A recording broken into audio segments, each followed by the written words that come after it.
The January snow fell in gentle flurries outside Denver International Airport as Harrison Westfield checked his watch before his flight to Aspen. At 54, the real estate mogul had built Westfield Properties into a luxury hotel empire spanning 3 continents. His life ran with military precision. Each business trip, each meeting, each call slotted perfectly into his schedule. A brief call with his wife Diane confirmed what Harrison already knew. Their 27-year marriage had settled into a comfortable arrangement of separate lives bound by social obligations, their shared address, and their adult son Michael. They would attend the Andersons' charity gala next Thursday. His tuxedo was being pressed. The choreography of their relationship continued without missing a beat. Harrison boarded the first-class cabin with the ease of a man who belonged there. The familiar scent of leather seats welcomed him as he settled into 2A. The Aspen Real Estate Summit would provide 3 days of networking and opportunities for Westfield's newest alpine resort concept.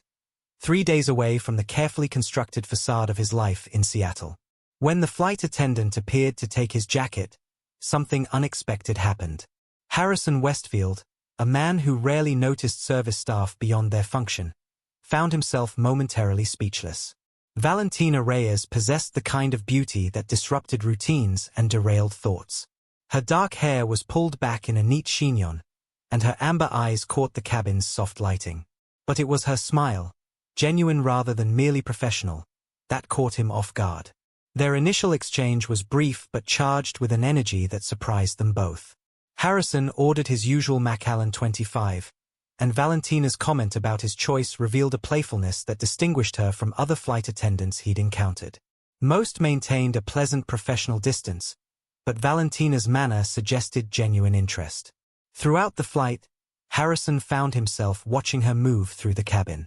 There was an elegant efficiency to her movements, a natural grace that stood out even in the choreographed service of first class. When turbulence hit, she steadied herself against his seat, her hand briefly touching his shoulder, a momentary contact that lingered in his awareness long after she moved away.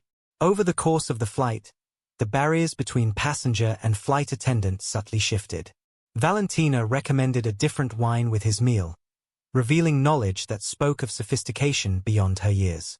Harrison, a man who rarely deviated from his preferences, found himself accepting her suggestion and being pleasantly surprised. Their conversations, initially brief, grew longer as the flight progressed. Harrison learned she was 23, had studied psychology at Arizona State, and had chosen flight attending for the travel opportunities rather than financial necessity. She spoke knowledgeably about architecture and design, subjects relevant to his business, and asked insightful questions about his latest hotel project. Harrison found himself sharing details he normally reserved for business associates. The challenges of developing in alpine environments, his vision for incorporating local culture into global luxury standards. Valentina listened with genuine interest, offering observations that revealed both intelligence and ambition. As they began their descent into Aspen, Harrison realized he had spoken more to this flight attendant than he had to his wife in weeks. There was something refreshing about Valentina's presence, her youth, her enthusiasm, her undisguised appreciation for the world he inhabited. When it came time to deplane, Harrison hesitated. The practiced script of his life didn't include lingering conversations with flight attendants, no matter how captivating. Yet he found himself reaching for his business card, writing his personal cell number on the back with a brief note, for wine recommendations in Seattle. Valentina accepted the card with a smile that suggested she understood perfectly what was being offered. Neither acknowledged the boundary being crossed. As he walked through the terminal toward his waiting car service, Harrison told himself it was an innocent gesture, professional networking at most. But the lightness in his step told a different story. The presidential suite at the Westfield Grand in Manhattan offered a panoramic view of Central Park, the city lights twinkling below like earthbound stars. Harrison Westfield stood at the window, phone pressed to his ear, crafting another plausible business explanation for his extended stay. Diane had long stopped questioning his frequent absences. Their arrangement worked precisely because neither probed too deeply into the other's life. The Beijing investors need more convincing, he explained smoothly. I'll be back by Thursday. Harrison ended the call as the suite's door opened. Valentina Reyes entered with the confidence of someone accustomed to luxury spaces, though in truth, this world was still new to her. 6 weeks had passed since their Chicago dinner, 6 weeks of calculated coincidences and escalating tension. Tonight would mark the transition from possibility to reality. Harrison had arranged everything with characteristic precision. Champagne chilled in a silver bucket. A small blue Tiffany box waited on the dining table. Diamond earrings that had cost more than Valentina's monthly rent. The suite was reserved under a corporate account, untraceable to his personal expenses. Their first intimate encounter unfolded with an intensity that surprised them both. For Harrison, Valentina represented everything absent from his life: spontaneity, passion, the heady rush of being desired rather than merely respected. For Valentina, Harrison offered entry into a world she had only glimpsed through the first-class cabin window, a world of power, influence, and effortless luxury. Afterward, as they lay among tangled sheets, Harrison offered the justification they both needed. His marriage existed only on paper now, a business arrangement maintained for social convenience. He was simply waiting for the right time, after his son's wedding next year, to make the clean break. Valentina, lying against his chest, nodded her understanding. The timeline seemed reasonable, the explanation plausible. Neither acknowledged the familiar pattern of such promises or questioned why, if his marriage was truly over, secrecy remained so essential.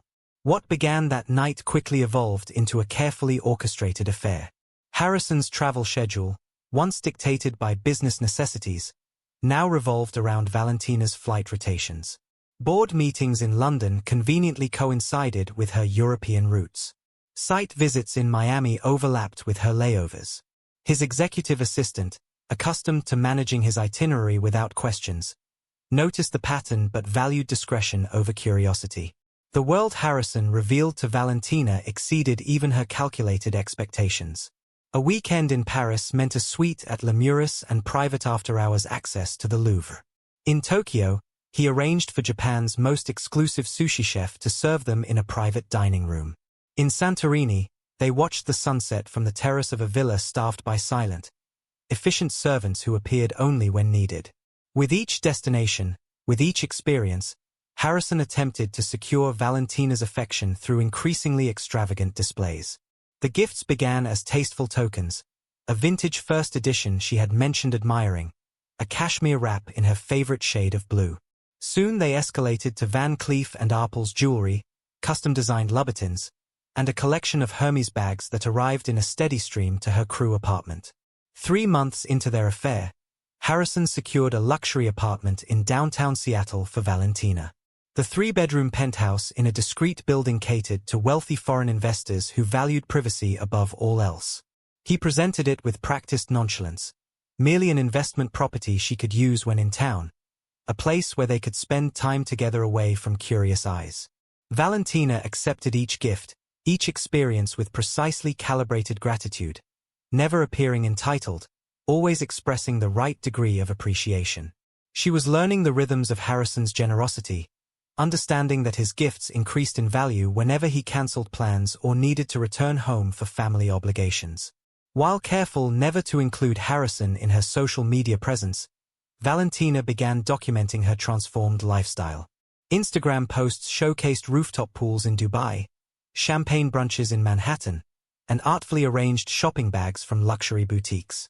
Her captions remained deliberately vague, another beautiful day or blessed for these experiences, but the narrative they constructed was clear. Her airline colleagues noticed the sudden upgrade in her lifestyle, the designer wardrobe that had replaced mall brands, the casual references to destinations experienced beyond brief layovers.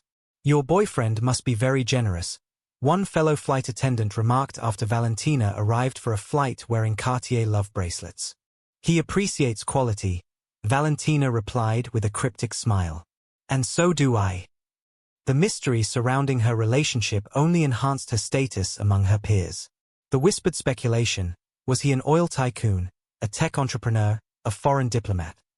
Amused Valentina, who protected Harrison's identity while enjoying the elevated social position their relationship afforded her. 5 months into their affair, Harrison found himself facing a new development. Valentina wanted him to meet her family during his upcoming trip to Phoenix. The request marked a shift in their dynamic, an attempt to normalize what had been carefully compartmentalized. Harrison agreed with outward enthusiasm and private reservation. Meeting her parents would cross a boundary, making their relationship more difficult to eventually untangle. The dinner with Robert and Catherine Reyes in their modest Phoenix suburban home created cognitive dissonance for Harrison. These were good people: Robert, a retired high school principal with a dry wit; Catherine, a pediatric nurse with Valentina's same amber eyes. They welcomed him with obvious reservations about his age and marital status, which Valentina had apparently disclosed with her own spin. "Valentina tells us you're in a transition period," Robert said carefully over after-dinner coffee, his meaning clear. "We just want to make sure our daughter isn't placing her hopes in a complicated situation." Harrison offered reassurances that seemed to satisfy her parents but left him unsettled. Their concern was genuine, their protectiveness understandable. For the first time, he glimpsed the potential real-world consequences of what had begun as a contained indulgence. As their relationship approached the 6-month mark, the initial balance began to shift. Valentina's questions about their future grew more specific. When exactly would he be filing for divorce? Had he spoken to a lawyer? Would they live in Seattle or somewhere new? How did he envision introducing her to his son? Harrison, accustomed to managing expectations in business negotiations, deflected with increasing vagueness. "These things take time and we need to be strategic," became his standard responses, accompanied by new gifts that temporarily redirected her focus. Valentina appeared to accept these delays, but privately she was constructing a detailed vision of their future together. She researched Seattle's most exclusive neighborhoods, identifying homes where she could imagine hosting dinner parties as Mrs. Westfield. She studied profiles of Harrison's business associates' wives, noting their charity involvements and social connections. She even began a secret wedding inspiration board, saving images of venues suitable for the high-profile union she anticipated. What Harrison failed to recognize were the warning signs hidden in plain sight: the intensity with which Valentina absorbed details about his life, the possessive edge that occasionally slipped into her affection, the calculation behind her seeming adaptability. He saw only what he wanted to see: a beautiful young woman who desired him, who made him feel alive again, who asked for nothing he wasn't temporarily willing to give. As spring turned to summer, neither Harrison nor Valentina recognized they were operating on fundamentally different timelines. For him, their relationship existed in an extended present, a passionate interlude with an unspecified expiration date. For her, each month was another step toward a future she had already designed in exquisite detail, a future that required Harrison to dismantle his existing life to build a new one with her at its center. The collision of these incompatible expectations remained invisible on the horizon, but it was approaching with the inevitability of gravity, and would prove just as inescapable. The 7-month mark brought a shift in Valentina's demeanor. What began as casual questions about Harrison's schedule transformed into demands about their future. The luxury apartment that once delighted her now represented a temporary solution to what she viewed as a permanent arrangement. 3 months, Valentina announced one evening as they lay in bed, Seattle's skyline glittering beyond the windows. "That's how long you have to file the divorce papers." Harrison felt the familiar tightening in his chest. "Valentina, these things are complicated. The timing isn't right with the Tokyo expansion." "The timing will never be right," she interrupted, her voice carrying an unfamiliar edge. "I've been patient, Harrison. I've been discreet. But I won't be your secret forever." Her demands multiplied rapidly. She wanted to meet his son Michael as the woman in his father's life. She pressed for invitations to family gatherings and charity events where Diane would normally stand by his side. Most alarmingly, she began suggesting appearances at business functions, positioning herself as his partner in all aspects of life. Harrison responded as he always had when faced with emotional demands, with material solutions. A diamond bracelet. A weekend in Bora Bora. A new Range Rover. Each gift bought him time but did nothing to address the underlying issue. Valentina wanted not just his attention but his name, his status, his entire existence. The breaking point came when Valentina arrived at his hotel suite with a folder containing printed emails she had somehow accessed. Conversations between Harrison and his executive assistant regarding previous relationships. 3 other women in 5 years, each apparently promised the same eventual freedom from his marriage.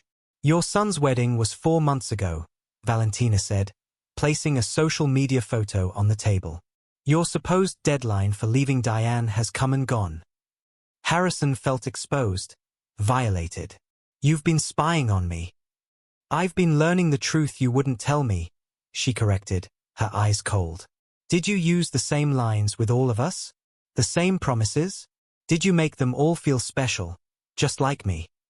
For the first time, he glimpsed something dangerous behind her beauty, a volatility he'd failed to recognize. I didn't sign up to be your dirty secret, she shouted. I want to be Mrs. Westfield, not your backup plan, not your plaything. In the days that followed, Harrison began to distance himself. Her calls went unanswered. His texts became brief, non-committal. When they did meet, he was distracted, claiming work pressures and family obligations.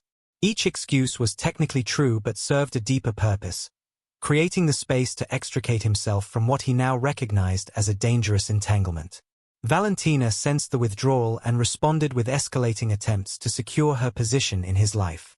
Diane mentioned hang-up calls on their home line. Harrison's private number received texts from unknown burner phones. Most disturbingly, Valentina began appearing in places she shouldn't have known about. His office lobby, his favorite lunch spots. When confronted, her response chilled him. I just thought it was time I became familiar with our life together. The possessive phrasing wasn't accidental. The situation reached a breaking point when Harrison discovered Valentina had been recording their intimate moments. A search for his misplaced watch in her apartment revealed videos stored on her laptop, along with audio recordings of conversations where he'd made promises about their future.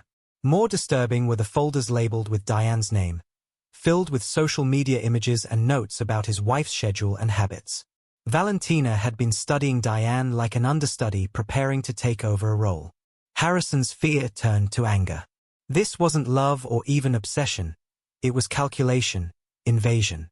The woman he thought he knew had been methodically documenting his weaknesses, preparing leverage. He had been a target rather than a partner. That evening, Harrison called Valentina from his car, his voice firm. This needs to end. Now. What we had is over. The silence on the other end stretched for several seconds before Valentina spoke, her voice unnervingly calm. You don't get to decide that unilaterally, Harrison. Yes, I do. I'm done, Valentina. Don't contact me again. Her laugh was soft, almost pitying. That's not how this works. You made promises. You created expectations. You don't just get to walk away when you're bored. This isn't negotiable. We're finished. Then I'll be having a conversation with Diane. And your son. And your board of directors. I wonder how they'll react to our videos. Harrison's hands gripped the steering wheel so tightly his knuckles whitened. That's extortion. That's consequences, Harrison. For both of us. He ended the call, chest heaving with anger and fear. 2 days later, after ignoring dozens of increasingly frantic messages, he agreed to meet her for dinner, a public place where her behavior would be constrained. He chose an exclusive restaurant, selecting a table visible to other diners as a precaution. I have nothing more to give you, Harrison stated flatly when she arrived. No promises, no future, no us. I want my key back, and I want this to end with dignity. Valentina's control shattered. In its place emerged raw, wounded fury. Her scene, overturned glasses, tearful accusations, detailed descriptions of their relationship loud enough for nearby diners to hear, left Harrison simultaneously mortified and resolved that ending things was right. You used me, she sobbed, mascara streaking down her cheeks. You made me believe I was special. You promised me a life together. As they were escorted out, Valentina followed him to the parking lot, her accusations shifting from tearful pleas to venomous threats. You'll regret this, she hissed. Everything you've built, everything you care about, I'll take it all down with me. Harrison climbed into his car, hands shaking. Through the window, he watched the transformation happen. Valentina's features smoothing, her posture straightening, calculation replacing chaos in her eyes. The text arrived as he reached home. You're right. We need to talk privately one last time to settle everything. I'm sorry for tonight.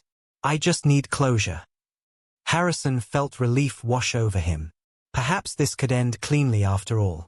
He didn't see the dark smile that crossed Valentina's face as she sent the message, didn't witness her researching aviation sedatives, didn't observe her mapping the location of a remote cabin that would soon become his final resting place. In the quiet of her apartment, surrounded by images of Harrison and his family, Valentina began to plan. The betrayal she felt had crystallized into something hard and sharp, a weapon she would use with surgical precision. Harrison had taken her dreams, her future. Now she would take everything from him. 3 weeks after their restaurant confrontation, Harrison Westfield's life had become a study in vigilance. Each morning began with checking his surroundings before leaving home. Each night ended with double-checking the newly installed security system. The middle hours were filled with constant awareness of doors, exits, and unexpected faces in crowds. Valentina had transformed from lover to phantom presence. He glimpsed her across lobbies during business meetings.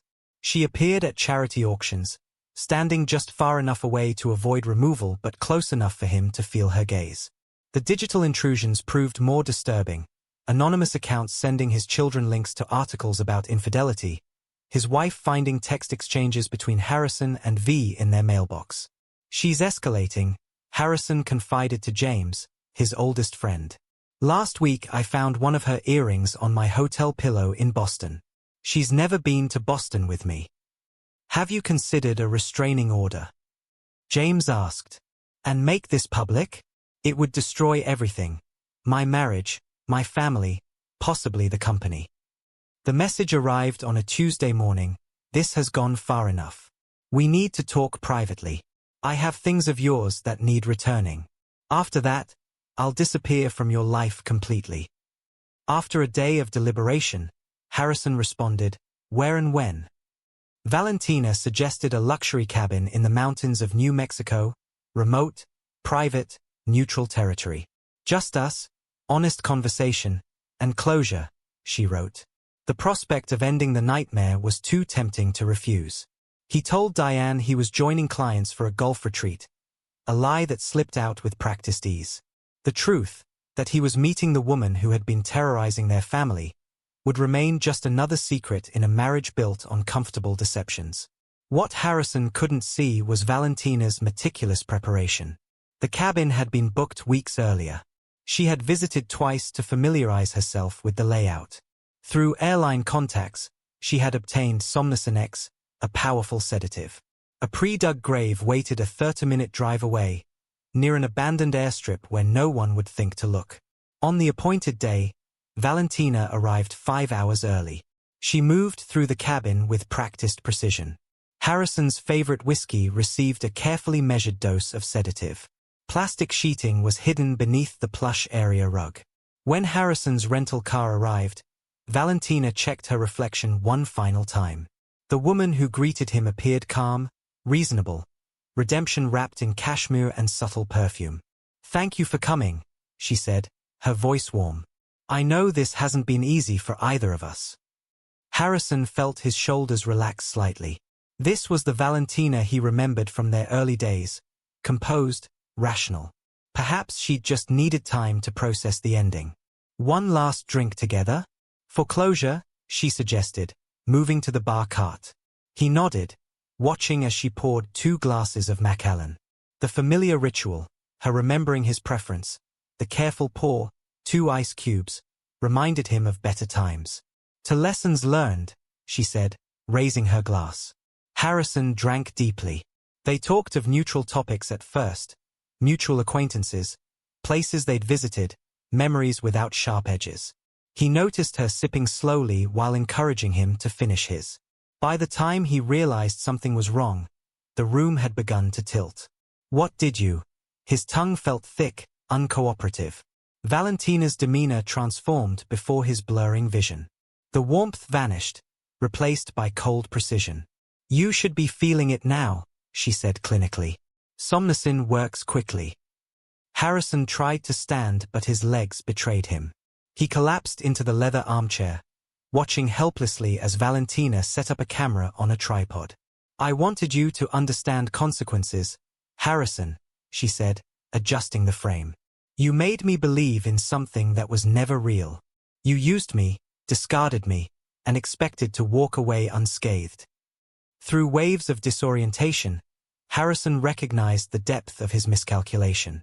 This wasn't a jilted lover seeking closure. This was calculated retribution. He tried to reason with her but produced only slurred fragments. Valentina recorded as she catalogued his betrayals in a voice that grew increasingly detached. She forced mumbled confessions about their affair, about his lies, about the other women. As his consciousness faded in and out, he caught glimpses of her moving around the cabin, preparing what he now realized would be his final resting place. His last clear thought was of Diane and his children, how he had risked everything that truly mattered for moments of escape that ultimately led him here. The pillow came down over his face with surprising gentleness. "Shush," Valentina whispered, almost tenderly. "It's time to sleep now." Harrison's struggles were weak, his body betrayed by chemicals and fear. As darkness closed in, he heard Valentina's voice, distant now. "You should have loved me, Harrison. I would have been perfect for you." 3 hours later, Valentina finished burying Harrison's body near the abandoned airstrip. She scattered his hiking gear on a nearby trail, leaving just enough evidence to suggest a solo hiker who had met with an accident. Back at the cabin, she meticulously erased all traces of their presence. As she drove away from the mountains, Valentina's phone chimed with an incoming email, her next flight assignment. Life would continue as it always had, except now she carried a secret that gave her a sense of power Harrison had never truly granted her in life. She had become, in death, the most significant person in his world, the author of his ending, the keeper of his final moments. 48 hours after Harrison Westfield failed to return from his supposed golf retreat, Diane filed a missing person report. Despite their emotional distance, she knew his patterns. Harrison was meticulous about schedules and communication, especially regarding business matters. His uncharacteristic silence had progressed from annoying to concerning to frightening. The initial police response was perfunctory. Wealthy men sometimes disappeared briefly, affairs, midlife crises, secret vices. But Detective Marcus Torres saw something in Diane's confusion that rang true. This wasn't a woman covering for a husband's indiscretions. This was genuine bewilderment. "Tell me about the golf trip," Torres asked during their first interview. "He mentioned clients from Vancouver," Diane replied. "But when I called his office, his assistant seemed surprised. She said his calendar showed personal time, not business." Torres's instincts sharpened. Within 24 hours, he had established that Harrison had flown to Albuquerque, not Phoenix where his supposed golf partners were waiting. The rental car company provided GPS data showing Harrison had driven to a remote area in the mountains. When officers located the vehicle abandoned near an old private airstrip, the missing person case escalated to potential homicide. The search team brought dogs to the airstrip. Under the New Mexico sun, it took them less than an hour to locate the disturbed earth. Harrison Westfield's body, wrapped in plastic sheeting, had been buried in a shallow grave behind an abandoned hangar. The coroner's preliminary findings included both sedative intoxication and asphyxiation. Toxicology identified Somnocin X in Harrison's system, a controlled sedative primarily available to airline personnel for managing anxiety on long flights. This detail, combined with cell tower data placing Harrison at a luxury cabin before his death, gave investigators their first solid lead. The cabin rental, paid in cash, had been arranged by a woman matching Valentina Reyes's description. Security footage from a nearby gas station captured her purchasing supplies, duct tape, cleaning products, a shovel, 3 days before Harrison's arrival. Most damning, cell phone records placed her at both the cabin and the airstrip during the critical time frame. When investigators arrived at Valentina's Seattle apartment, she had already left for work, scheduled on a flight to Paris. The search of her home, however, revealed the disturbing architecture of obsession. One bedroom had been transformed into a shrine to Harrison Westfield. Photographs covered an entire wall, Harrison at business functions, with his family, entering his office building. Some had been taken from public sources, others clearly shot by Valentina from hiding. Personal items were displayed like museum pieces, a monogrammed handkerchief, hotel keycards, even a toothbrush. Her laptop contained meticulous journals documenting their relationship, evolving from romantic entries to increasingly dark reflections on betrayal and revenge. Searches for undetectable poisons, aviation sedatives, and perfect murder techniques filled her browser history. A file labeled Closure contained the video of Harrison's final moments, his drugged confessions, and his slow death under the pillow. Most chilling was a wedding dress hanging in her closet with Mrs. Westfield embroidered inside the collar, and family photographs where Valentina had meticulously photoshopped herself in place of Diane. Federal agents apprehended Valentina at the airport jetway, minutes before her Paris flight departed. She maintained perfect composure during the arrest, asking only if she could remove her uniform jacket to avoid embarrassing the airline. During initial questioning, Valentina presented a carefully constructed narrative. Yes, she had met Harrison at the cabin for closure, but he was alive when she left. The romantic relationship had ended amicably. Any evidence in her apartment reflected a relationship that had once been meaningful but was now over. Her composure shattered when Detective Torres placed photographs from the crime scene alongside stills from her own video of Harrison's death. Her confession emerged not as remorse but as justification. "He promised me his name, his home, his family," she said, eyes burning with conviction. "Then he tried to pay me off like a prostitute. He deserved what happened." The details she provided revealed weeks of methodical planning, scouting locations, obtaining the sedative from an airline colleague, practicing with the correct dosage on hotel pillows to ensure she could move Harrison's unconscious body. Most disturbing was her admission that she had already drafted a sympathy card to send to Diane after Harrison's hiking accident was discovered. The trial became a media sensation, dubbed the Mile High Murder by tabloids. Testimony from Valentina's previous boyfriends revealed a pattern of intense relationships followed by escalating possessiveness and revenge when they ended. A flight attendant colleague described Valentina's transformation when she began dating Harrison. It was like she was studying for a role, how to become the perfect Mrs. Westfield. Psychiatric evaluation diagnosed severe narcissistic personality disorder with sociopathic tendencies. Ms. Reyes doesn't merely want relationships, the psychiatrist testified. She seeks to absorb and replace. When rejection occurs, the narcissistic injury triggers a need to destroy what she cannot possess. Evidence presented of Valentina studying Diane's mannerisms, speech patterns, and fashion choices particularly disturbed the jury. 12 ordinary people watching the unfolding of a mind that viewed others as either possessions or obstacles. The guilty verdict surprised no one. At sentencing, Diane and Michael Westfield confronted Valentina directly. Diane's statement was brief: "You didn't just kill my husband. You killed the father of my children, the man I built a life with despite our imperfections. Harrison failed you, but you chose to become a monster."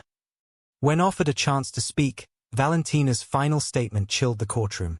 "He promised me the world, then left me with nothing. So I took everything from him." The judge sentenced her to life imprisonment without possibility of parole. 1 year later, Diane Westfield established the Harrison Westfield Foundation, providing resources for victims of stalking and education about warning signs of dangerous relationships. Michael became its public face, speaking at awareness events about how wealth and privilege had created fatal blind spots in his father's life.